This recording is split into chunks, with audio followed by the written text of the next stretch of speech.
मगध के शक्तिशाली राजा जरासंध, जो राजा बृहद्रथ के पुत्र थे, अपने साम्राज्य पर लोहे की तरह मजबूत पकड़ बनाए रखते थे। उन्हें असाधारण शक्ति का वरदान मिला था और केवल मगध पर शासन करना उनके लिए पर्याप्त नहीं था। वह पूरे भारतवर्ष पर अपना साम्राज्य फैलाने का सपना देख रहे थे। लेकिन जरासंध कोई साधारण विजेता नहीं थे।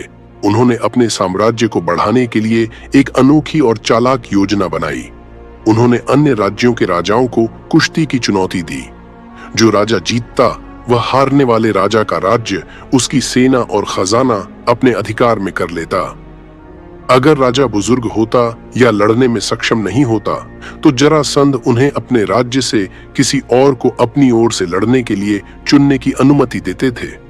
यह युद्ध का तरीका बहुत ही साहसी और कठोर था, लेकिन इसे कई राजाओं ने स्वीकार कर लिया था।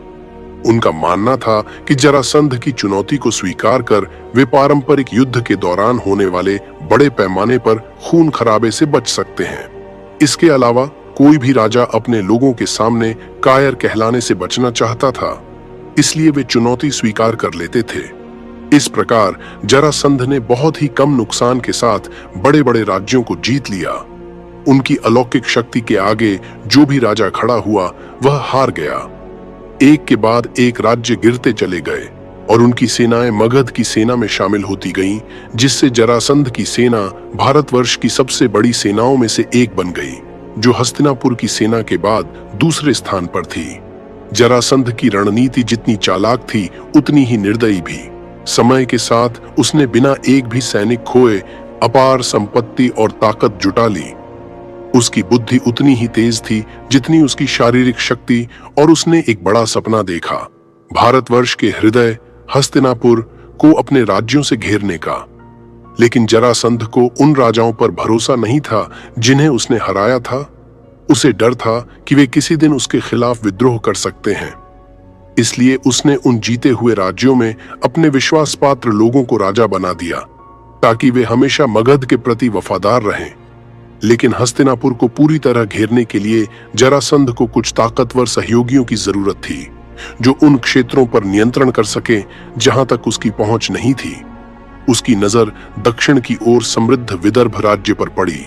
इस राज्य की महत्वपूर्ण स्थिति को समझते हुए जरासंध ने वहां के राजा को ढेर सारा सोना और खजाना भेजा और एक मजबूत गठबंधन बना लिया। इस गठबंधन ने जरासंध की दक्षिणी क्षेत्रों पर पकड़ मजबूत कर दी और उसे अपने अंतिम लक्ष्य हस्तिनापुर को घेरने, उसे अलग थलग करने और अंततः उसकी ताकत को कुचलने के और करीब ला दिया। इस तरह जरासंध की रणनीति की चमक उसकी शारीरिक ताकत के बराबर थी। वह केवल एक विजेता नहीं था, बल्कि एक महान रणनीतिकार था, जो धीरे धीरे हस्तिनापुर पर अपनी पकड़ मजबूत कर रहा था। उस दिन की तैयारी कर रहा था जब हस्तिनापुर भी उसके नियंत्रण में आ जाएगा। जब तक हस्तिनापुर को जरासंध की योजना का एहसास हुआ, तब तक बहुत देर हो चुकी थी। भीष्म गहरे विचार में डूबे हुए थे। यह सोच रहे थे कि जरासंध की चालाक योजना का कैसे मुकाबला किया जाए। इसी समय हस्तिनापुर को कुंती भोज से उनकी पुत्री कुंती के स्वयंवर का निमंत्रण मिला। भीष्म ने तुरंत इसे दक्षिण में एक महत्वपूर्ण सहयोगी बनाने का सुनहरा अवसर समझा। कुंती भोज का राज्य, जो हस्तिनापुर के दक्षिण और विदर्भ के उत्तर में स्थित था, एक महत्वपूर्ण सुरक्षा कवच और अनमोल सहयोगी साबित हो सकता था। भीष्म ने अपनी इस समझ को राजा पांडु और महामंत्री विदुर के साथ साझा किया। पांडु ने इस रणनीतिक महत्व को समझा और इसे न केवल कुंती भोज के साथ संबंध मजबूत करने का मौका माना, बल्कि जरासंध के बढ़ते प्रभाव का मुकाबला करने का भी एक उपाय समझा।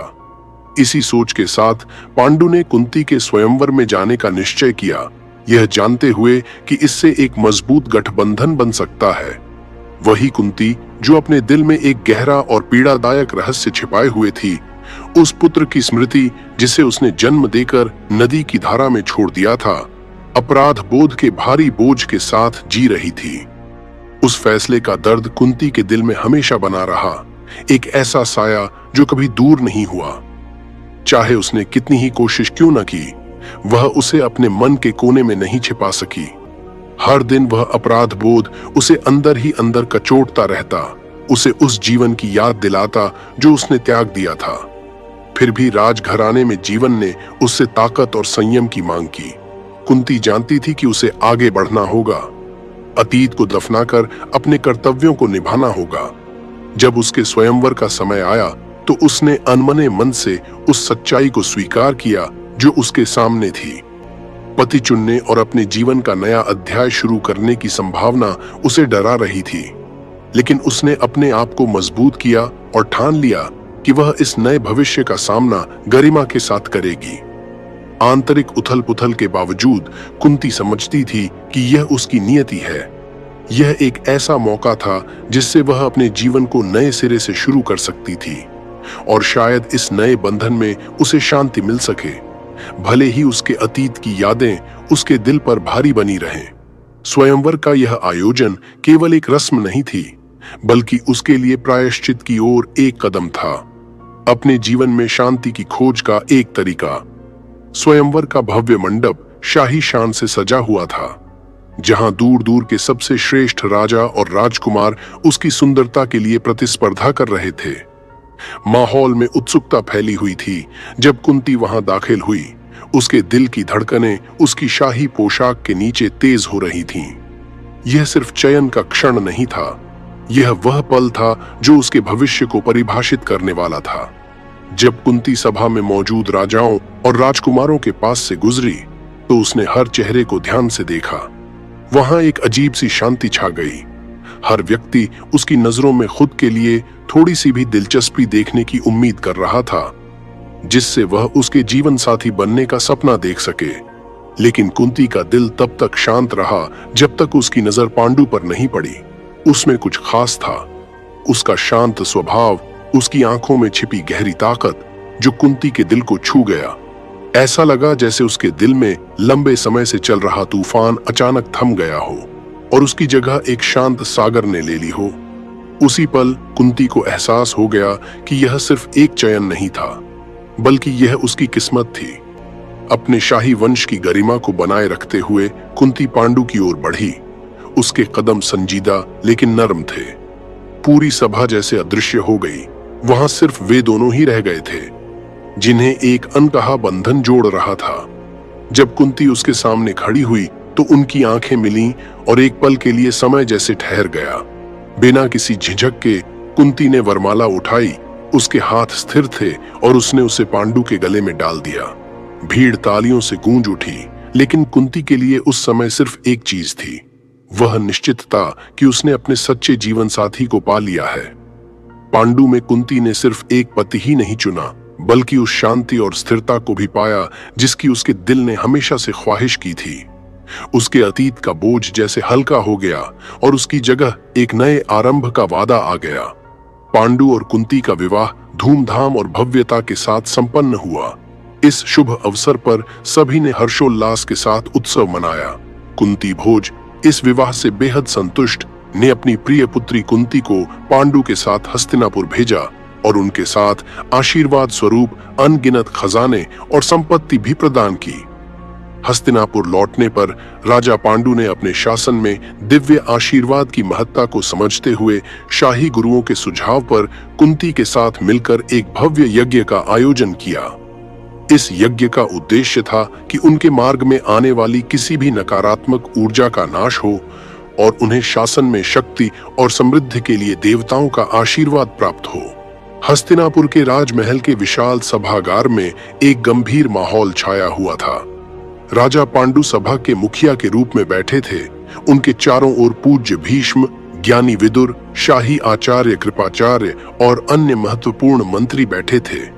वहां एक गहरी चिंता महसूस हो रही थी, मानो पूरे राज्य का भविष्य उन पर निर्भर हो। राजा पांडु अपनी दृढ़ नजरों से स्थिति की गंभीरता को समझ रहे थे। जरासंध की विस्तारवादी महत्वाकांक्षाएं अब केवल एक दूर का खतरा नहीं थीं, बल्कि एक निकट भविष्य की वास्तविकता बन चुकी थीं, जिससे हस्तिनापुर गिर सकता था। राज्य के लिए अलग थलग पड़ जाने और जरासंध के विजय अभियान की विशाल शक्ति से दबने का गंभीर खतरा सामने था। इसलिए निर्णायक कदम उठाना अब अनिवार्य हो गया था। भीष्म, जो हमेशा एक कुशल रणनीतिकार रहे हैं, ने सबसे पहले अपने विचार सामने रखे। भीष्म के मन में यह बात स्पष्ट थी कि हस्तिनापुर को एक सशक्त और अडिग प्रतिक्रिया देने की आवश्यकता है। मित्रों को एकत्र करना और शत्रुओं की पहचान करना राज्य की प्राथमिकता होनी चाहिए। शक्ति का केवल प्रदर्शन ही उन राज्यों की वफादारी को मजबूती दे सकता है जो असमंजस में थे, और उन्हें सोच समझकर अपना पक्ष चुनने के लिए बाध्य कर सकता है। विदुर, जो हमेशा बुद्धिमानी और सावधानी की आवाज थे, ने इस संतुलन की पहचान की जो बनाए रखना आवश्यक था। हस्तिनापुर की ताकत सिर्फ उसकी सैन्य शक्ति में नहीं थी, बल्कि उसकी कूटनीति के माध्यम से गठबंधन बनाने की क्षमता में भी थी। उन्होंने सुझाव दिया कि पड़ोसी राज्यों में दूत भेजे जाएं, ताकि उनकी वफादारी की पुष्टि की जा सके या उनका समर्थन मांगा जा सके, जिससे अनावश्यक रक्तपात से बचा जा सके। कृपाचार्य, जो युद्ध और रणनीति के गहरे जानकार थे, ने त्वरित और निर्णायक कार्रवाई की आवश्यकता को स्वीकार किया। जो राज्य हस्तिनापुर के साथ जुड़ने से इनकार करते थे, उन्हें संभावित खतरों के रूप में नहीं छोड़ा जा सकता था। राज्य की शक्ति का प्रदर्शन होना चाहिए, ताकि जो लोग हस्तिनापुर के खिलाफ महत्वाकांक्षा रखते हैं, उनके बीच असंतोष फैलने का कोई मौका न रहे। राजा पांडु अपने सलाहकारों की बातों पर विचार करते हुए समझ गए कि उनके सामने कौन सा मार्ग है। विजय उनकी रणनीति का मुख्य आधार होगा। युद्ध में कूदने से पहले हस्तिनापुर अपने गठबंधनों को मजबूत करने का प्रयास करेगा। राज्यों को संदेश भेजे जाएंगे जिनमें उनकी वफादारी की मांग की जाएगी या उनके विरोध का सामना किया जाएगा। जो लोग हस्तिनापुर की शक्ति को चुनौती देंगे, वे जल्द ही उसकी सेनाओं के मुकाबले आएंगे। मंत्री परिषद ने राजा के आदेश को तेजी से लागू किया और जल्द ही हस्तिनापुर की गलियों में बजी बधाई की आवाजें सुनाई देने लगीं। ढालें और कवच पहने गए, हथियार तैयार किए गए और हस्तिनापुर की बड़ी सेना इकट्ठा होने लगी। हर घंटे के साथ उसकी संख्या बढ़ती जा रही थी। शहर की दीवारें ढोल की धुन से गूंज उठीं, जो योद्धाओं के दिलों को युद्ध के लिए तैयार कर रही थीं। इस बीच पांडु अपने भाई धृतराष्ट्र से मिलने गए, जो गुस्से से भरे हुए थे। बातचीत के दौरान पांडु ने महसूस किया कि धृतराष्ट्र ने बहुत दर्द और दुख झेला था और अभी भी झेल रहे थे। एक दयालु दिल के साथ पांडु ने धृतराष्ट्र को सूचित किया कि वह उन्हें अपनी आगामी विजय के दौरान हस्तिनापुर का राजा नियुक्त करेंगे।